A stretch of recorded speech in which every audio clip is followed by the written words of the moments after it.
నమస్తే, welcome to Sri paper news. ముందుగా headlines. అమరావతికి బిల్లుకు పార్లమెంట్ ఏకగ్రీవంగా ఆమోదించడంపై ఉద్దండరాయనిపాలెంలో సంబరాల పాల్గొన్న సీఎం చంద్రబాబు నాయుడు దంపతులు. కుట్రలు, విధ్వంసకర పరిస్థితుల్లో రాజధాని సంపాదించుకున్నామని వెల్లడి.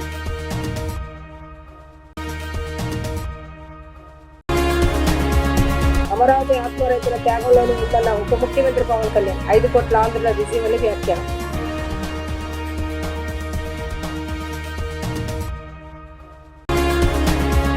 రెండేళ్లు అమరావతి ఫేజ్ 1 పనులు పూర్తవుతాయని స్పష్టం చేసిన మంత్రి నారా లోకేష్. చట్టబద్ధతకు సహకరించిన పార్టీలు, నేతలకు ధన్యవాదాలు తెలిపిన యువనేత.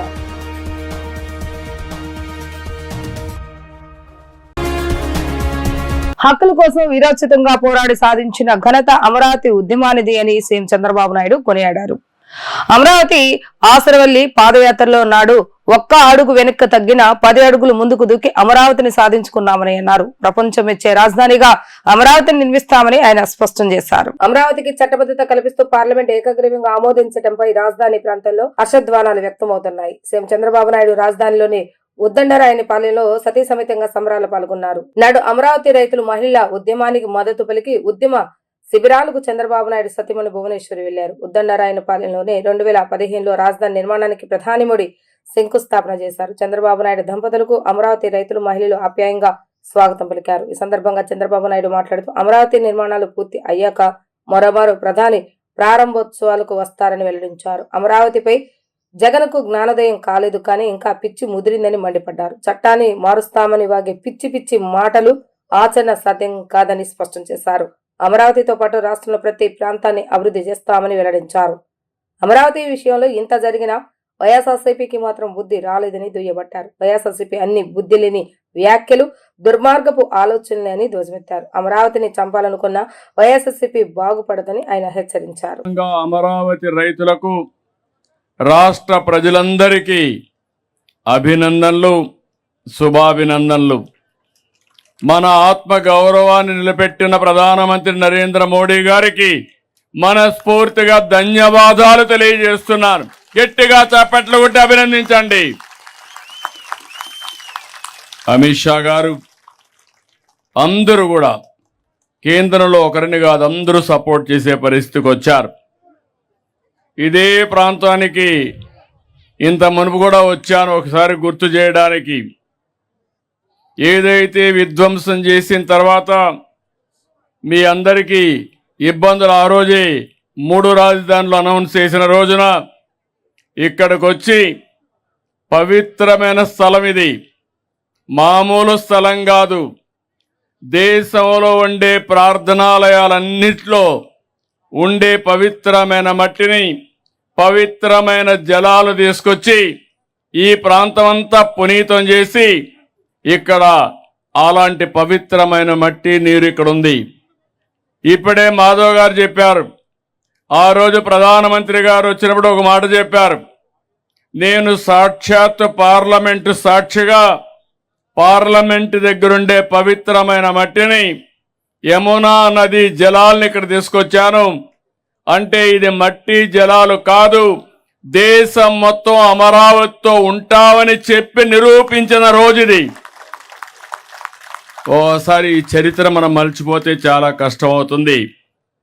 ఆ రోజు ఇక్కడే కాదు, అన్ని దేవాలయాల్లో, అన్ని గ్రామాల్లో పవిత్రమైన మట్టిని తీసుకుని, అక్కడ జలాలు తీసుకుని దేవాలయాల్లో పూజలు చేసి ఆ పూజ ఫలితాలు ఇక్కడికి తీసుకొచ్చాం.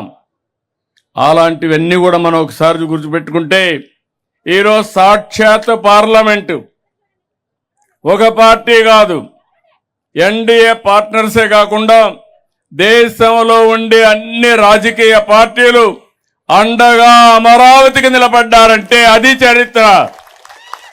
కానీ ఒకే ఒక పార్టీ, దిక్కుమాలిన పార్టీ, ఆంధ్రప్రదేశ్ ఏకైక రాజధానిగా అమరావతికి చట్టబద్ధత కల్పించే కీలక బిల్లు రాజ్యసభలోనూ ఆమోదం పొందింది. లోక్సభలో ఇప్పటికే ఆమోదం పొందిన ఈ బిల్లు పెద్దల సభలోనూ నెగ్గటంతో అమరావతికి రాజధానిగా తిరుగులేని చట్టపరమైన హోదా లభించింది.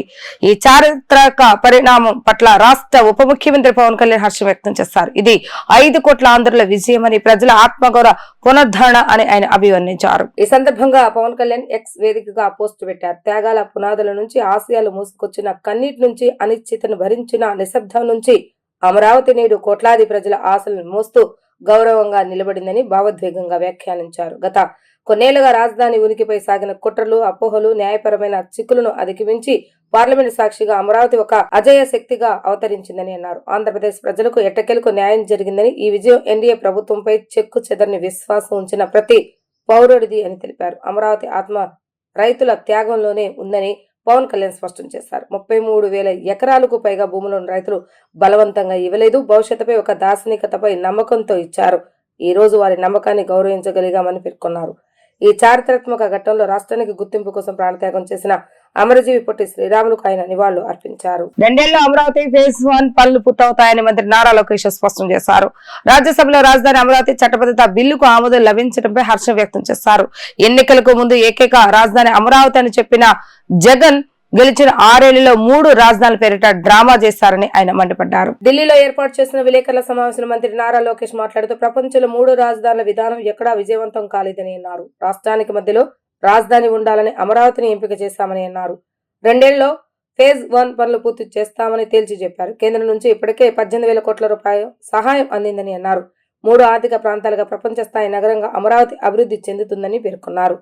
ఏకైక రాజధానిగా అమరావతి ఉంటుందని గత ఎన్నికల్లో మళ్లీ చెప్పారని అన్నారు. 94% స్ట్రైక్ రేటుతో ప్రజలు విజయాన్ని కట్టబెట్టారని అన్నారు. రాష్ట్రంలోని అత్యధిక మెజారిటీతో విశాఖ ఎంపీ గెలిచారని జగన్ చెప్పిన ఎగ్జిక్యూటివ్ క్యాపిటల్లోనే మా ఎంపీ గెలిచారని పేర్కొన్నారు. ప్రజలంతా అమరావతి ఏకైక రాజధాని అనే మద్దతు పలికారని చెప్పారు. అమరావతి చట్టబద్ధత బిల్లు ఆమోదం పొందేందుకు సహకరించిన అందరికీ ధన్యవాదాలు తెలిపారు. బిల్లుకు ఒక పార్టీ మినహా అన్ని పార్టీలు మద్దతు తెలిపాయి.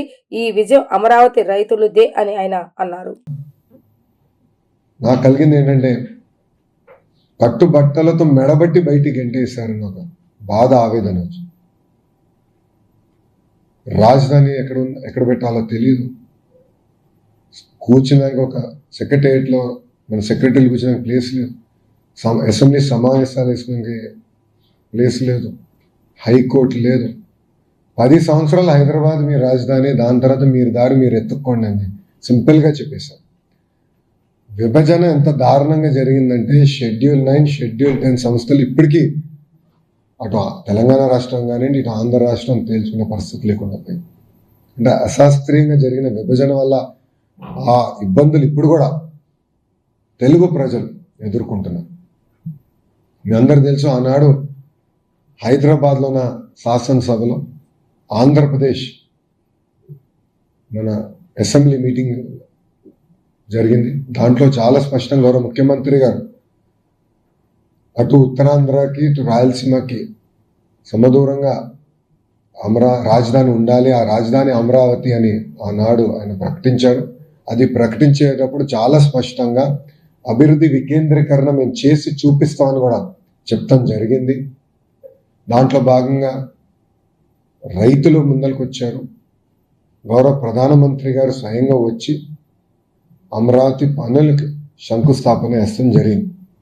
ఆనాడు రైతులకున్న భరోసా ఏంటంటే Telugu Desam party, Bharatiya Janata party, Janasena party, చివరికి వైఎస్ఆర్సిపి కూడా అమరావతికి సంపూర్ణ మద్దతు తెలిపారు. అందుకే మేము మా భూమిలో 5 కోట్ల ఆంధ్రుల రాజధాని కోసం ఇస్తున్నామని స్పష్టంగా వాళ్ళు తెలియజేస్తాం జరిగింది. కానీ బాధాకరమైన విషయం ఏంటంటే 2019 ఎన్నికల ముందర మేము చాలా స్పష్టంగా ప్రజలు చెప్పాం, పొరపాటున ప్రభుత్వాలు మారితే అమరావతి రాజధానిగా ఉండదు, రాజధాని తరలిస్తానని. కానీ ఆనాటి ప్రతిపక్ష నేత, ఇప్పుడు పులివెందుల ఎమ్మెల్యే చాలా స్పష్టంగా నేను ఇక్కడనే ఇల్లు కట్టుకున్నాను, నేను రాజధాని ఎక్కడ తీసుకెళ్ళను అని ప్రజల్ని మోసం చేస్తాం జరిగింది. ఆయన అధికారంలోకి వచ్చిన తర్వాత రాజధాని పైన అనేక ఆరోపణలు చేసి 3 ముక్కల ఆటకి ఆయన మొదలుపెట్టారు. ఆ రోజు శాసనసభలో మా శాసనసభ్యులు పోరాడారు. కౌన్సిల్లో మాకు మెజారిటీ ఉంది. ఆ రోజు మేము కౌన్సిల్ సాక్షిగా మేమందరం పోరాడాం. నేను ఆ రోజు ఎమ్మెల్సీని. బిల్ని సెలెక్ట్ కమిటీకి పంపిస్తే కూడా, సభ్యులందరూ సెలెక్ట్ కమిటీకి పంపిస్తే కూడా, అప్పుడున్న లెజిస్లేటివ్ అఫైర్స్ మినిస్టర్ చైర్మన్ గారి సంతకం లేకుండా సింపుల్గా బిల్ పాస్ అయిందని చెప్పి తీసుకెళ్లి గవర్నర్ గారి అసెంట్కి పంపించారు. అది తెలుసో తెలియకనో ఇప్పుడు కూడా నాకు తెలియదు, గవర్నర్ గారు ఆ రోజు పర్మిషన్ ఇచ్చారు. అది మేము లీగల్ గా ఛాలెంజ్ చేసాం. నవ్య రాజధాని అమరావతి ప్రాంతానికి విజయవాడ గేట్వే అని జిల్లా కలెక్టర్ లక్ష్మీ షా తెలిపారు. విజయవాడ నగరం ఎన్టీఆర్ జిల్లా మరింత ప్రగతి సాధిస్తుందనడంలో ఎలాంటి సందేహం లేదని ఆయన స్పష్టం చేశారు. అమరావతి బిల్లు పార్లమెంటు ఉభయ సభలో ఆమోదం పొందిన చారిత్రాత్మక ఘట్టాన్ని పురస్కరించుకొని ఎన్టీఆర్ జిల్లా వ్యాప్తంగా సంబరాలు చేసుకున్నారు. ప్రభుత్వ కార్యాలయాల వద్ద అధికారులు, సిబ్బంది కలిసి ప్రత్యేక కార్యక్రమాలు నిర్వహించగా ప్రజాప్రతినిధులు కూడా పాల్గొని ప్రజలతో ఆనందాన్ని పంచుకున్నారు. ఈ సందర్భంగా జిల్లా అంతటా ఆనందోత్సవాలు వెల్లివిరిసి పండుగ వాతావరణం నెలకొంది. జిల్లా కలెక్టరేట్ లోను కలెక్టర్ డాక్టర్ జి లక్ష్మీషా వివిధ శాఖల అధికారులతో కలిసి కేక్ కట్ చేసి ఆనందాన్ని పంచుకున్నారు. అధికారులు పరస్పరం అభినందనలు తెలుపుకున్నారు. ఈ సందర్భంగా కలెక్టర్ లక్ష్మీషా మాట్లాడుతూ నవ్యాంధ్ర రాజధాని అమరావతి ప్రాంతానికి విజయవాడ గేట్వే అని, ఆ ప్రాంతం అభివృద్ధి ద్వారా విజయవాడ నగరం, ఎన్టీఆర్ జిల్లా మరింత ప్రగతి సాధిస్తుందనడంలో ఎలాంటి సందేహం లేదని స్పష్టం చేశారు. ఇప్పటికే ఎన్టీఆర్ జిల్లా జీడీపీ తలసరి ఆదాయం, సేవా రంగాల్లో ముందంజలో ఉందని, టీం ఎన్టీఆర్ మరింత స్ఫూర్తితో పనిచేసి నెంబర్ 1 గా నిలిపేందుకు కృషి చేయనున్నట్లుగా ఆయన పేర్కొన్నారు. అలాగే అమరావతి ఎన్నో రోజుల కల ఆంధ్రప్రదేశ్కి పర్మనెంట్ క్యాపిటల్గా ఇక్కడ అసెంబ్లీ కూడా ప్రపోజల్ చేసి దాన్ని పార్లమెంట్ కూడా పంపించడము, పార్లమెంట్ కూడా దాన్ని ఆమోదించి ఈరోజు ఆంధ్రప్రదేశ్లో ఒక పండుగ వాతావరణం జరుగుతుంది. అమరావతిలో రైతులు ఏదైతే స్వచ్ఛందంగా వచ్చి ఆ భూమి నుంచి అమరావతి క్యాపిటల్ అనే ఉద్దేశంతో చేశారో అది ఈ రోజుకి అమరావతి పర్మనెంట్ క్యాపిటల్గా పార్లమెంట్లో కూడా నిర్ణయించడం చాలా మంచి పరిణామము. సో ఇది విజయవాడ అలాగే ఎన్టీఆర్ డిస్టిక్కి మరింత ఆనందంగా ఉంది. ఎందుకంటే Vijayawada is the gateway to Amaravati కాబట్టి. So as the NTR district collector and entire my team is very happy. So just now we celebrated this good moment and we will work with more enthusiasm and spirit to keep up the public trust and public service in the very high standard. అయితే అమరావతి ఇది permanent capital అయిందో, అలాగే అయితే developmental activities Amaravati జరుగుతున్నాయో దాని ద్వారా ఎన్టీఆర్ జిల్లాలో చాలా ఇంపాక్ట్ ఉంటుంది. విత్ రెస్పెక్ట్ డెవలప్మెంట్ కావచ్చు, సర్వీస్ సెక్టర్ కావచ్చు, లేదా ఆల్ ఇండస్ట్రియల్ సెక్టర్ కావచ్చు, హెల్త్ ఎడ్యుకేషన్ సెక్టర్ కావచ్చు, అన్ని దాంట్లో చాలా మంచి వృద్ధి వస్తుంది. ఇప్పుడే పర్ క్యాపిటల్ ఇన్కమ్లో అలాగే జిఎస్డిపిలో అలాగే సర్వీస్ సెక్టర్లో మనము టాప్ 2-3లోనే ఉన్నాం. ఓకే, విశాఖపట్నం తర్వాత ఎన్టీఆర్ డిస్టిక్ వస్తూ ఉంది. సో ఇంకా అమరావతి ఇంప్రూవ్ అయ్యేసరికి అమరావతి ఇప్పుడు పర్మనెంట్ క్యాపిటల్ కూడా అయింది కాబట్టి, సో దీని ద్వారా నెక్స్ట్ వచ్చే సంవత్సరంలో ఎన్టీఆర్ డిస్టిక్ నెంబర్ 1 అయ్యే ఛాన్సెస్ అన్ని రకాలుగా ఉంది. దీనికి ఎన్టీఆర్ టీమ్ డిస్టిక్ మొత్తం ఎన్టీఆర్ డిస్టిక్ చాలా అందంగా ఉంది. అండ్ ఇంకా మరింత హార్డ్ వర్క్ చేసి జిల్లాని నెంబర్ 1కి తీసుకురావడానికి మేము కృషి చేస్తాము. సో ఈ సందర్భంగా ప్రతి ఒక్కరికి ధన్యవాదాలు, అలాగే ప్రతి ఒక్కరికి అభినందనలు, కంగ్రాచులేషన్స్ తెలియజేస్తున్నాను. ఇది మీడియా మిత్రులకు congratulations. So now we have got identity, that is Amaravati is our permanent capital. Thank you. మాజీ సీఎం జగన్ రెడ్డికి గత ఎన్నికల్లో ప్రజలు గుణపాఠం చెప్పిన ఆయన విధ్వంసకర ఆలోచనలో మార్పు రాలేదని హోంమంత్రి వంగల్పూడి అనిత ఆరోపించారు. కామెడీ సైకోగా తయారయ్యారని, ఆయన పిచ్చి పరాకాష్ఠకు చేరిందని ఆమె ధ్వజమెత్తారు. అనకాపల్లిలో ఏర్పాటు చేసిన విలేకరుల సమావేశంలో హోంమంత్రి వంగల్పూడి అనిత మీడియాతో మాట్లాడుతూ రాష్ట్ర రాజధానిగా అమరావతికి చట్టబద్ధత కల్పించేందుకు పార్లమెంట్లో అనేక రాష్ట్రాలకు చెందిన పార్టీలు మద్దతు ప్రకటించాయని అన్నారు. ఇటువంటి తరుణంలో అమరావతిపై మాజీ సీఎం జగన్మోహన్ రెడ్డి అక్కసు వెళ్లగక్కడం ఆయన నీచ వైఖరిని తెలియజేస్తుందని ఆరోపించారు. ప్లాన్ బి అంటూ మావిగన్ను ప్రతిపాదించడం సిగ్గుచేటని మండిపడ్డారు. ప్రజలు ఆయనను ఒక జోకర్ గా చూస్తున్నారని ఆయన విమర్శించారు. ఆ సైకో కాస్త కామెడీ సైకో అయిపోయింది. ఆ సైకో వ్యక్తి ఈ రోజు ఇప్పటికీ కూడా అమరావతి మీద అంటే తన అక్కసు వెళ్ళగక్కడం అన్నది నిజంగా చూస్తా ఉంటే ఒక రకంగా చెప్పాలంటే బాధ అనిపించింది. అఫ్ కోర్స్ బాధపడాల్సిన అవసరం కూడా లేదు అనిపించుకున్న దానికి కూడా కారణం ఏంటంటే, సొంత తల్లిని పార్టీ నుంచి సస్పెండ్ చేసిన వాడు, సొంత చెల్లి గురించి ఆస్తి గురించి కోర్టుకెక్కి కోర్టు దగ్గర కూర్చొని నంగనాచి కబుర్లు మాట్లాడిన వాడికి అమరావతి రైతులు చేసిన త్యాగం గానే, అంతమంది రైతులు చేసిన ఉద్యమాలు గాని నిజంగా అతనికి ఏమైనా కదిలిస్తాయని అనుకుంటున్నారా మీరు? అలా కదిలిస్తాయి అనుకోవడం మన అవివేకం. అది కాస్త ఇంకొంచెం ఏదో అంటారు కదా, ఆ పిచ్చి పరాకాష్ఠకి చేరిందనమాట. పిచ్చి పరాకాష్ఠకి చేరి మినిమం నాలెడ్జ్ లేకుండా అసెంబ్లీలోని వాళ్ళు ప్రవేశపెట్టి బిల్లు పెట్టగలిగింది మేము వస్తే మేము పెట్టలేము అంటే ఇప్పటికీ అదే విధ్వంసంకి ఉన్నాడు. అరే 151 సీట్ల నుంచి 11 సీట్లకి దిగజార్చిన తర్వాత అయినా ఎలాంటి మనిషికైనా ఎంతో కొంత పశ్చాత్తాపం ఉంటది. ఎలాంటి మనిషికైనా ఎంతో కొంత కనువిప్పు కలగాలి. కానీ 2 సంవత్సరాలు అవుతున్నా కూడా ఇంకా కనువిప్పు కలగకపోగా ఈ వికృత ఆలోచనలు, పిచ్చి పరాకాష్ఠకి చేరే పరిస్థితులు ఇంకొంచెం ఎక్కువైనాయేమో అని మాకు అనిపిస్తుంది. దానిలో భాగమే ఈ మావి గన్. మావి గన్ అంటే అఫ్ కోర్స్ ఆయనకి గన్ కల్చర్ లేకపోతే గొడ్డలి కల్చర్ చాలా కామన్ ఆయనకి. అందులో పార్ట్ గన్ కూడా వచ్చింది. అంటే ఇంకెందుకు అవన్నీ పోయి బాబాయ్ గొడ్డలను లేకపోతే గొడ్డలి గన్ అని ఏదో పెట్టుకుంటే సరిపోయింది కదా. ఇంత మావి గన్ అని చెప్పేసి నాకు అర్థం అవ్వాలి. అందరూ మావి గన్ అంటే అసలు ఎక్కడి నుంచి వచ్చింది థాట్ అనుకుంటే ఈయనకి రాత్రులు మాట్లాడడం అలవాటు ఆత్మలతో. ఏ చైనా ఆత్మ కనుక వచ్చిందో ఏంటో నాకైతే అర్థం కాలే ఈ మావి గన్ వచ్చే పరిస్థితులు. లిటరలీ నిజంగా అందరూ నవ్వుకుంటున్నారు ఈ రోజు. అరే ఒక 5 సంవత్సరాలు 151 సీట్లతో సీఎం చేసిన వ్యక్తి నోటి నుంచి రావాల్సిన మాటలేనా ఇవి? అంత సిల్లీగా ఉంది అమరావతి అంటే. అరే అమరావతి రాజధాని అంటే శాతవాహనుల కాలం నుంచి కూడా ప్రపంచంలో ప్రసిద్ధికెక్కిన ఎంతో అద్భుతమైన నగరం, ఎంతో అద్భుతమైన రాజధాని. అట్ ద సేమ్ టైం ఎంతో హిస్టారికల్ నేమ్ ఉన్న రాజధాని. దానికి అంత పవిత్రత ఉండే రాజధాని. అలాంటి రాజధాని పేరు తీసుకొచ్చి ఈ రోజు మన రాజధానికి మనం అక్కడే రాజధాని నిర్మించుకుంటున్నామంటే దాన్ని స్వాగతించాలి. అంటే అధికారం లేనప్పుడు అప్పుడమ్మ స్వాగతించిన వ్యక్తి అధికారం వచ్చిన తర్వాత 3 ముక్కల రాజధాని అని చెప్పి మళ్ళీ ఎగైన్ ఈ రోజు తీసుకొచ్చి అది కాదు మావిగన్ అని చెప్పి మచిలీపట్నం, గుంటూరు, విజయవాడలోని ఆ రీజన్ లో పెట్టండి అంటే ఎగైన్ ఇతగాడు ఏమనుకున్నాడంటే నేను ఏం మాట్లాడితే అది రచ్చ అయిపోతుంది అనుకున్నాడు. లేకపోతే ప్రాంతాల మధ్య విభేదాలు సృష్టించాలి అనుకున్నాడు. ఈ రోజు అమరావతి అన్నది వైజాగ్ రాజధానిగా కావాలంటేనే అనకాపల్లిలో ఒప్పుకోలేదు, వైజాగ్ వాళ్ళు ఒప్పుకోలేదు. నాయన నువ్వు అక్కడే ఉండు, మేము ఇక్కడే ఉంటాం, మేము ప్రశాంతంగా ఉంటాం అన్నారు. ఎట్టి పరిస్థితుల్లో వైజాగ్ రాజధానిగా అమరావతి వన్స్ డిక్లేర్ చేసిన తర్వాత వైజాగ్ రాజధానిగా ఉత్తరాంధ్ర వాళ్ళు కూడా ఒప్పుకోలేదు.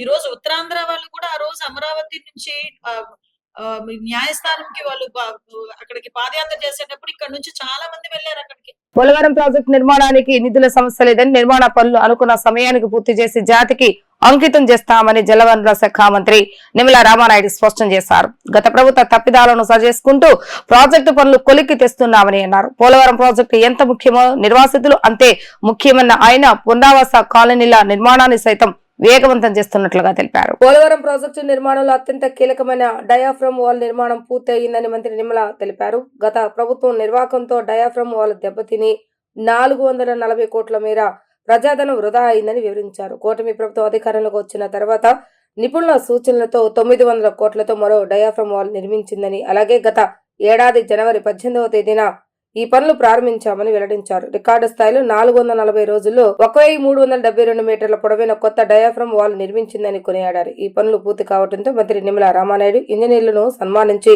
ప్రాజెక్టు వద్ద స్వీట్లను పంచారు. పోలవరం ఒక వరం, ఈ రాష్ట్రాన్ని భవిష్యత్తులో ఒక కరువు రహిత రాష్ట్రంగా మార్చేటువంటి ప్రాజెక్టు. అటువంటి పోలవరం ఆ రోజు 2014, 2019 5 సంవత్సరాల్లో 72% ప్రతి సోమవారం పోలవరం అనేటువంటి పేజీగా మార్చుకుని చంద్రబాబు నాయుడు గారు పూర్తి చేస్తే 2019లో ప్రభుత్వం మారిన తర్వాత పోలవరం విధ్వంసమై డయాఫ్రమాలు ధ్వంసమైనటువంటి స్థితి. ఈ మాట నేను చెప్పడం కాదు, సాక్షాత్ ఐఐటి హైదరాబాద్ నిపుణులు చెప్పారు. 2020 ఆగస్టులో వచ్చిన వరదలకు డయాఫ్రమ్ వాళ్ళు దెబ్బతింది. ఏదైతే పోలవరం అనేది ఒక క్లిష్టమైనటువంటి ప్రాజెక్టు, ఇటువంటి ప్రాజెక్టులో మరి ఆ రోజు రివర్స్ టెండరింగ్ పేరు చెప్పి 17 నెలలు ఈ యొక్క పోలవరంలో ఏజెన్సీ లేకుండా చేసి, రివర్స్ టెండరింగ్ పేరు చెప్పి 17 నెలల పాటు ఒక్క ఉన్నతాధికారి కూడా ఈ యొక్క ప్రాజెక్ట్ దగ్గర లేకుండా చేసినటువంటి మానవ తప్పిదం వల్లే ఈ యొక్క డయాఫ్రమ్ వాళ్ళు దెబ్బతింది అని ఆ రోజు ఐఐటి హైదరాబాద్ నిపుణులు చెప్పినటువంటి పరిస్థితి.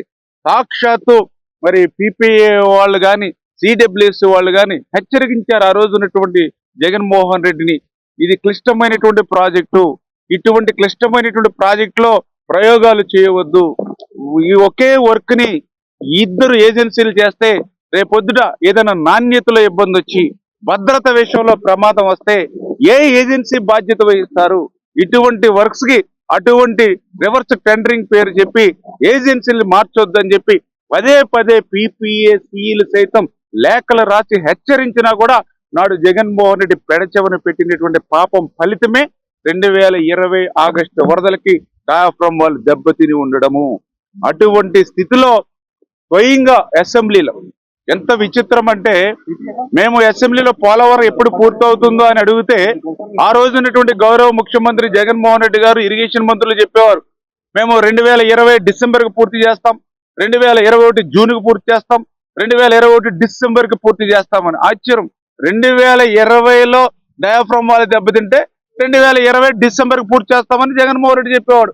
అంటే డయాఫ్రమ్ వాళ్ళు ఉందో లేదో కూడా తెలియనటువంటి స్థితిలో నాటి ముఖ్యమంత్రి జగన్మోహన్ రెడ్డి ఉన్నటువంటి స్థితి, ఆ రోజు ఉన్నటువంటి స్థితి.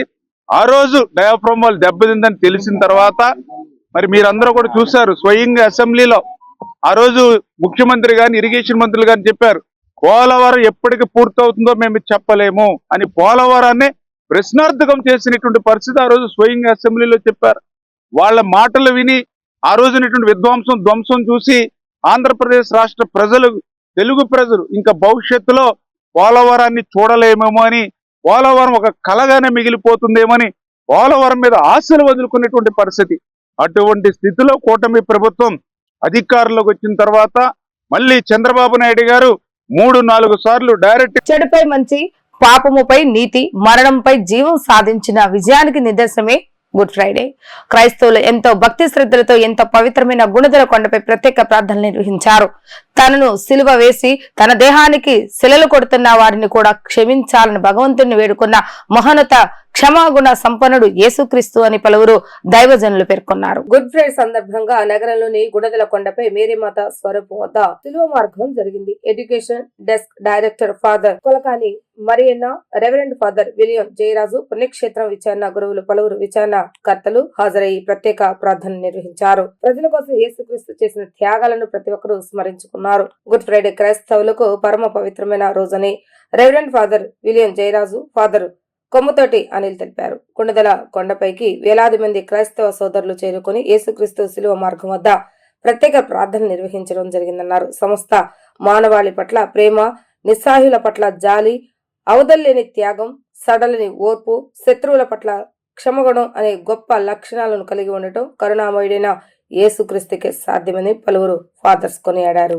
విజయవాడ రైల్వే డివిజన్ 2025-26 ఆర్థిక సంవత్సరానికి సంబంధించి విజయవాడ రైల్వే డివిజన్ అసాధారణ ఫలితాలను సాధించిందని డిఆర్ఎం మోహిత్ సోనాకియా వెల్లడించారు. ఈ ఏడాది డివిజన్ చరిత్రలోనే అత్యధికంగా 5,907.2 కోట్ల మొత్తం ఆదాయాన్ని గడించి సరికొత్త రికార్డు సృష్టించిందని అన్నారు. తన కార్యాలయంలో నిర్వహించిన మీడియా సమావేశంలో డిఆర్ఎం మోహిత్ సోనాకియా మాట్లాడుతూ సరుకు రవాణా ద్వారా 4,266 కోట్లు, ప్రయాణికుల ద్వారా 1,523.9 కోట్ల రూపాయల ఆదాయం లభించిందన్నారు. ప్రయాణికుల ఆదాయంలో 9.92% వృద్ధి నమోదైందన్నారు. రైళ్ల నిర్వహణలో 86.74% సమయపాలన పాటించి డివిజన్ చరిత్రలో అత్యుత్తమ ప్రదర్శన కనబరిచిందన్నారు. అమృత్ భారత్ పథకం కింద ప్రధాన స్టేషన్లను ఆధునీకరించడంతో పాటు వందే భారత్ రైలును నర్సాపురం వరకు పొడిగించామన్నారు. పండుగల రద్దీ కోసం ప్రత్యేక రైళ్లను నడిపామన్నారు. ఆపరేషన్ అమల ద్వారా 3 కోట్ల విలువైన సామాగ్రిని బాధితులకు అందజేయగా ఆపరేషన్ లహ్ని పరిస్థితి ద్వారా 284 మంది పిల్లలను అక్రమ రవాణా నుండి రక్షించామన్నారు. ఈ విజయాలతో పాటు ట్రాక్షన్ మరియు డీజిల్ లోకో షేడ్ విభాగాలకు అంతర్జాతీయ గుర్తింపు ఐఏఎస్ మరియు ఐఏఎస్ సర్టిఫికెట్లను లభించాయని తెలిపారు. To all members of the media, it gives me immense pleasure to present before you the annual performance highlights of Vijayawada Division for the financial year 25-26. This year has been truly exceptional for our division, marked by record-breaking achievements, infrastructure expansion, enhanced passenger services, and our strengthened safety systems. We have achieved a number of record-breaking highlights for this year. This year, we have recorded a highest ever gross revenue of rupees 5,907.2 crores, reflecting steady growth. We have achieved our highest ever freight loading of 40.631 million tons, generating rupees 4,266 crores as revenue. Our passenger revenue has clocked at rupees 1,523.9 crores. It is registering a 9.92% increase. Our punctuality figures have touched 86.74%, which is the best ever in the history of the division. Over the last year, we have taken a number of For Pushkaram, a number of works have been identified and are being undertaken, like enhancing the new station buildings are being constructed at both ends. We are creating holding areas at Rajmundri, at Kovur, and at Godavari stations, and we will be creating other facilities like additional line at Rajmundri, additional platform line is being created, quick watering system. So a number of works have been identified to cater to enhance pilgrim capacity during the Pushkarams, and we are liaising with the state government also. On a regular basis we are having meetings to coordinate with them to have a common control room and everything. So all the works and additional funds have already been asked and sanctioned for the Pushkaram, and the works are in progress. They have started at Rajmundri, if you go and see. వార్తలు ముగించే ముందు headlines మరొకసారి. అమరావతికి బిల్లుకు parliament ఏకగ్రీవంగా ఆమోదించడంపై ఉద్దండరాయనపాలెంలో సంబరాల్లో పాల్గొన్న CM Chandrababu Naidu దంపతులు. కుట్రలు విధ్వంసకర పరిస్థితుల్లో రాజధాని సంపాదించుకున్నామని వెల్లడి.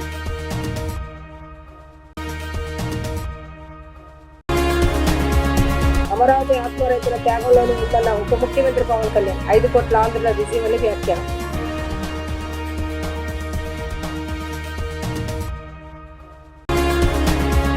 రెండేళ్లు అమరావతి ఫేజ్ 1 పనులు పూర్తవుతాయని స్పష్టం చేసిన మంత్రి నారా లోకేష్. చట్టబద్ధతకు సహకరించిన పార్టీలు నేతలకు ధన్యవాదాలు తెలిపిన యువనేత.